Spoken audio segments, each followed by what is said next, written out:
Petrobras vai estar mudando o plano estratégico de investimento para os próximos anos. Bem-vindo ao canal Top Ações. Hoje falaremos da estratégia de investimento da Petrobras, desse ruído aqui de anúncio do ministro de Energia e vamos ver, será que vale a pena investir na Petrobras? Bem-vindo ao canal Top Ações, deixa o like no vídeo e se inscreva também no canal ativando o sino, tá? Eu vou ser bem neutro aqui na minha análise da Petrobras, vou pôr o racional e as diversas possibilidades que temos de desdobramento, né? São muitas, inclusive, tá? Tem que ter muita cautela ao analisar a Petrobras. Então, começando com o básico, a Petrobras, obviamente, é uma empresa que está muito, mas muito ridiculamente descontada. O valor intrínseco de Graham, que nos leva ao preço justo da empresa, dado a foto atual, ou seja, se ela não melhorar e nem piorar, ela estaria quase com 300% de potencial de rentabilidade, ou seja, a empresa está de graça. A questão aqui, será que ela vai piorar um pouco? Será que ela vai piorar muito? Será que ela vai manter esses mesmos níveis? De repente até melhorar? Então, aqui está o primeiro ponto, né? Que pelo valor atual da empresa, ela está de graça. A gente vê em termos de PVP, 0,86 uma petrolífera, né? Muito barato. E o PL, 1,66, eu acho que onde você vai encontrar uma empresa gigantesca a um PL desse. Então, os números atuais, obviamente, são bizarros. E quando a gente fala de dividendos, o dividendo da Petrobras foi fantástico nos últimos anos, né? O acionista ficou feliz finalmente com a empresa. Historicamente, não foi assim, né? Ela teve dividendos aqui zerados ou muito baixos. O setor por si só já oscila um pouco e ainda mais a Petrobras com essa questão política. Então, para dividendos tem que ter um pouco de cautela. A gente sabe que o governo atual está planejando aqui diminuir os dividendos, né, para focar em outras questões que nós já vamos ver. E aí o preço teto da empresa por conta dos dividendos fantásticos recentes tem uma margem de 223%, um preço teto de 77,55, mas como nós acabamos de ver, não dá para levar isso em conta. Então o que nós temos até agora é um dividendo fantástico, porém que oscila muito e está com um certo risco, e um Graham aqui, né, que vai levar o PL e o PVP em conta, também fantástico na foto atual. A gente tem que entender o quanto de margem isso aqui cobre para eventuais passos errados, tá?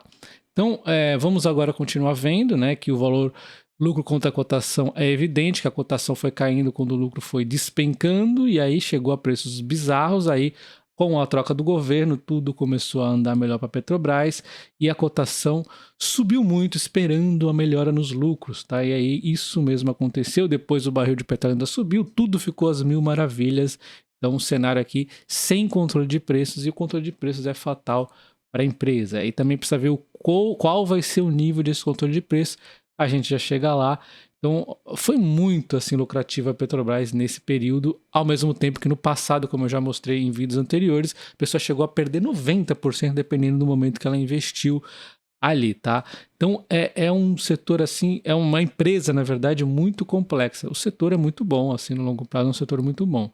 A gente vê aqui em termos de receita e lucros, a receita quando a gente vê em termos de receitas e lucros, ó, o prejuízo aqui, né, foi pesado e aí a empresa, com a troca do governo, ela volta a visitar o lucro. Teve anos aqui de pagamento de dívida. Quando a dívida se acertou e a receita continuou vindo forte, o lucro aí foi para as luas, né? Então, assim, foi muito importante ela quitar a questão do endividamento dela também. Então, ela não tem uma dívida. Ela está com uma empresa agora, neste momento, uma empresa redondinha, bonitona, para continuar performando muito bem. Mas aí a gente vai entender agora quais os passos dela.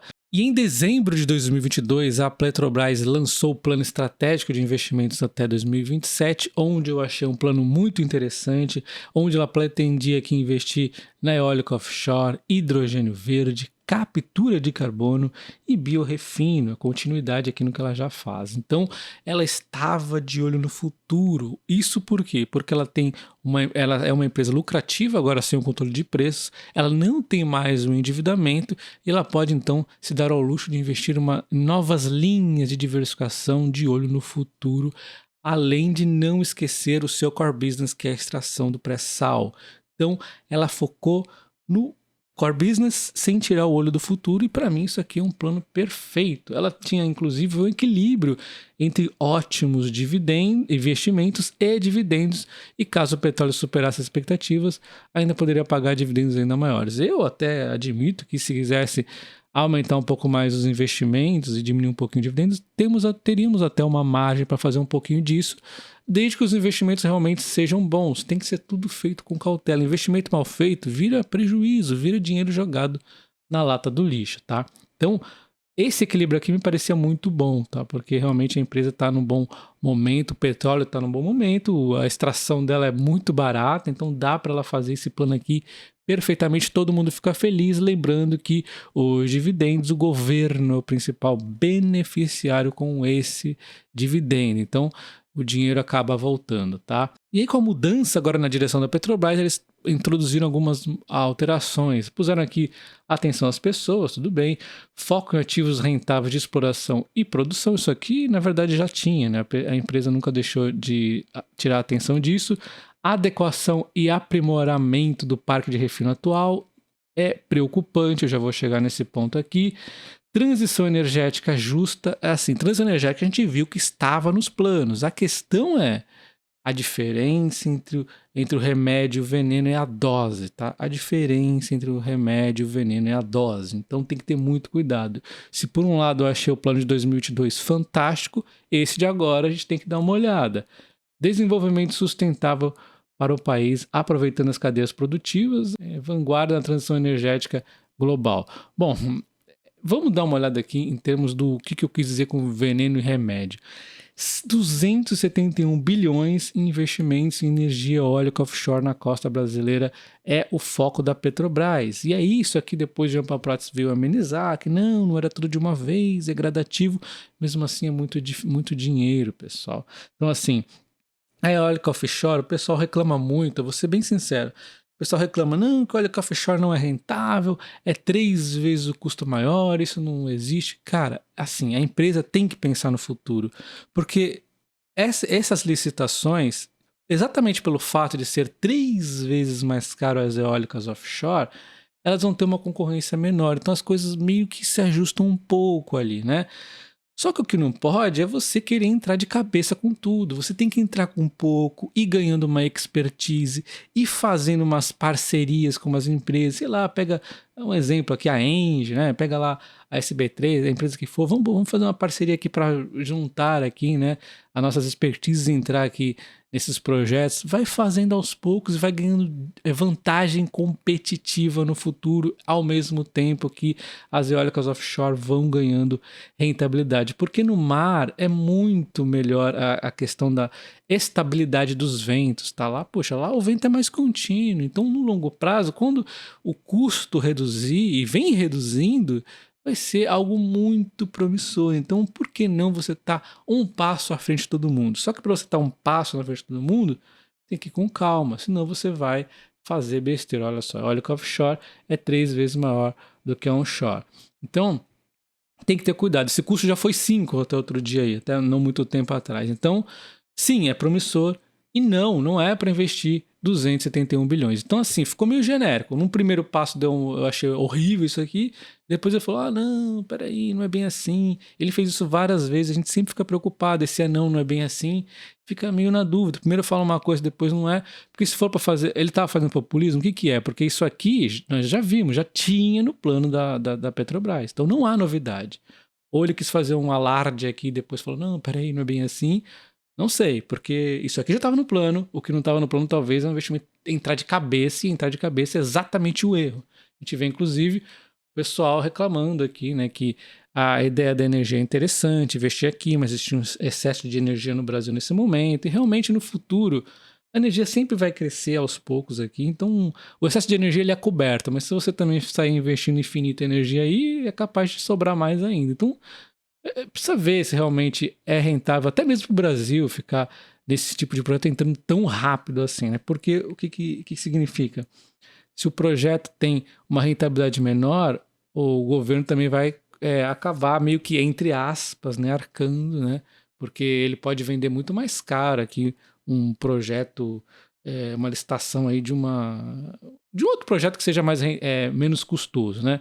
Bom, de qualquer forma, então, em relação a investimento offshore, essa é a minha posição. Eu não vi ele falando muita diferença aqui no hidrogênio verde, que eu acho um projeto muito fantástico e tem que estar de olho sim a Petrobras. Aliás, isso é um dos pontos que a gente tem que ter o equilíbrio, porque a gente investindo aqui com cautela, a gente pode deixar um espaço para outros investimentos, como o hidrogênio verde, que também é tão fantástico quanto ou até mais, né? Então vocês devem ter percebido que até o momento eu estou sendo extremamente neutro, estou inclusive debatendo aqui com alguns exageros que o mercado faz. Então até que a gente vê uma empresa muito barata, a gente vê a transição energética que pode ter um caminho muito bom, mas não, tem que ter cuidado aqui com os exageros. E a gente entra nos pontos agora que são mais preocupantes, né? Que é a questão da política entrando mais ainda na questão dos preços da Petrobras. Então a gente vê a Petrobras no início do dia caindo cerca de 4%, queda forte com o discurso do ministro da Energia e depois se recuperando quando a Petrobras disse que não existe nada de mudança até o momento na política de preço, reafirmou a questão de ter aqui, manter o equilíbrio e tal, etc. Né? Aquela velha história. E o discurso do ministro da Energia foi dizer que as movimentações não deveriam levar em conta os preços internacionais. Ele acha um verdadeiro absurdo. Segundo o ministro, a empresa vai passar a levar em conta o mercado nacional. Ele afirmou que a medida deve provocar redução entre 22 e 25 centavos do preço do diesel. Ora, se a empresa é uma petrolífera, ela tem que levar em conta o preço do barril de petróleo. Não é o preço do frango, não é o preço do, sei lá, do chocolate, é o preço do petróleo, né? Então é uma empresa que, independente do Brasil ser autossuficiente ou não, existem outras questões de discurso de estratégia. Existe uma série de coisas que envolvem aqui. E antes mesmo da gente entrar nesses detalhes, o Brasil não é autossuficiente no refino ainda, tá?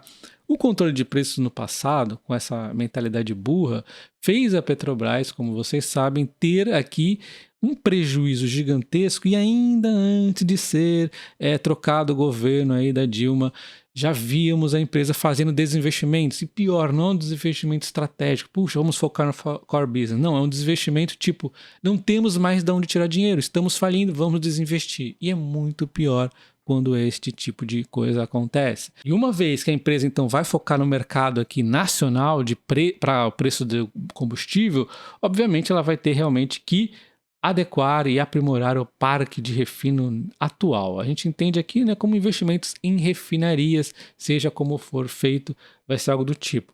E quando a gente observa o histórico terrível de investimentos em refinarias na Petrobras, eu deixei aqui, vou deixar esse link para vocês verem mais detalhes, mas a gente vê aqui entre as refinarias fracassadas foi a Abreu Lima e a Pasadena. Eu estou dizendo que isso vai acontecer? Não, eu estou aqui relembrando para vocês terem isso em mente, tá? A refinaria Pasadena, por exemplo, um investimento total de 1,18 bilhão, cheio de cláusulas horríveis aqui que a empresa fez, mal planejada e ainda por cima alvo de corrupção possível, né? Ela acabou vendendo anos depois, ou seja, em vez de valorizar o negócio, foi para 562 milhões, então perdeu muito dinheiro aqui. E ainda por cima tivemos uma venda na correria pelo processo de desinvestimento da Petrobras que buscava reduzir a dívida. Então primeiro ela investe qualquer porcaria, a rodo, investindo sem saber porquê, só investe pronto, e corrupção e tudo mais, e depois sai vendendo os ativos porque está com uma dívida muito pesada. Então isso aqui, olha só o quanto de prejuízo aqui na Pasadena. A refinaria Abreu Lima, ela teve aqui investimento de 18,5 bilhões, muito contestado, tanto o prazo quanto os vultuosos dinheiros envolvidos nessa refinaria. Foi alvo aqui teve gente presa, investigação de corrupção, irregularidade. A Petrobras reconheceu ter perdido bilhões de dólares com a refinaria devido a problemas de atraso e problemas técnicos. Então, a empresa acabou vendendo depois 50%, inclusive, por um valor muito menor aqui, né? Ela comprou, esse valor aqui foi de 100%. Então, ela aqui teve uma destruição de dinheiro também e corrupção confirmada aqui, já além de a empresa mesma afirmar um monte de besteira que aconteceu. E nós tivemos outras refinarias também, como a Replan, a Renest, que deram aqui prejuízos para a empresa, investigação de corrupção. É extremamente triste quando a gente entra para essa linha. Então eu estou afirmando que vai ter corrupção, vai ter desperdício de dinheiro se a Petrobras investir em refinarias? Não, eu não posso afirmar isso. Cada um tira a sua própria conclusão. Se você acha que vai ter corrupção, é um ponto negativo a mais para você colocar nas contas. Se você acha que não vai ter, então você não tem esse ponto negativo a mais, mas eu posso afirmar categoricamente que é muito mais lucrativo a empresa continuar no seu plano de investir na extração do petróleo, que ela é ímpar, ela tem um preço de petróleo diferenciado de extração, então ela investe no que ela é boa, extrai mais petróleo e exatamente nessas linhas aqui disruptivas de diversificação. Isso é o que ela deve investir na extração, que é o ponto principal, e o secundário deveria ser esses aqui, e não algo como refinaria, deveria só simplesmente deixar para lá. A gente já tem aqui outros países, eu sei que as pessoas sempre falam isso, mas não acho que o Brasil vai virar a Venezuela nunca. Mas sim, a Venezuela na questão do petróleo é um exemplo para a gente observar, não deve ter controle de preços. Controle de preços causa o desinvestimento, causa o país é largado. Então a Venezuela está lá com petróleo para caramba. Quem quer investir naquela porcaria? Ninguém. Nigéria. Ninguém quer investir na Nigéria. Então, como vocês viram, a Petrobras é um case bastante complexo. Eu tenho ele já há 15 anos, vai fazer 16 daqui a pouco. E eu reduzi quase tudo do que eu tinha ali até novembro de 2022, deixei aqui um pouquinho só, eu vou brincando de caos, tenho 250 ações aproximadamente, então tô só aqui para ir acompanhando mesmo, não quis mais ficar muito exposto a ela. E eu vou aproveitar e deixar esse vídeo para vocês aqui de 3 minutinhos explicando a intervenção que eles querem fazer no setor de energia elétrica, utilidade pública, né? Aí nas agências reguladoras, e tem o link aqui do Senado para você votar lá, só para mostrar seu desagrado, caso você ache. No meu caso eu votei não, achei bem ruim a ideia, tá? Então vou deixar o link para vocês do vídeo, aí vocês têm lá também o link para votar. Deixa o like nesse vídeo, considere se inscrever no canal também, ativando o sino, tá? Um abraço, até o próximo vídeo, valeu!